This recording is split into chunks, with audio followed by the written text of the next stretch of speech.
আমার একটা মা ছিল। আজ থেকে বহু বছর আগে তিনি গত হয়েছেন। তা এই যুগের কথা না, প্রায় 3 যুগ। এখন আমি বাবা, আমার স্ত্রী ও মা হয়েছে। মা দিবসে স্ত্রীকে আমার সন্তানেরা শুভেচ্ছা জানাচ্ছে। ফেসবুক খুলে দেখি ভুরি ভুরি শুভেচ্ছা, শুধু মামা। মায়ের গুণকীর্তন, মায়ের প্রতি কৃতজ্ঞতা দেখে প্রাণটা জুড়িয়ে যাচ্ছে। মায়ের ঋণ শোধ করবার কি আপ্রাণ প্রয়াস চারিদিকে। নিজেকে খুব ছোট ছোট মনে হচ্ছে। কোথাও জানি বাজছে গানটি, মায়ের একথার দুধের দাম, কাটিয়া গায়ের চাম। গায়ের লোম শিহরিত গান, মায়ের প্রতি স্তুতি, সীমাহীন ভালোবাসা গানটির প্রতিটি লাইনে লাইনে।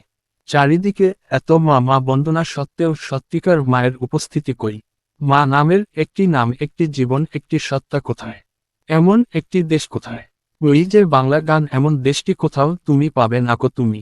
গানে, কবিতায়, শিল্পে মা মানে আমি, মা মানে জীবন, মা মানে দেশ। ওই যে আবার গান মনে পড়ল, এমন একটি মা দেনা, যে মায়ের সন্তানেরা কান্দে আবার হাসতে জানে।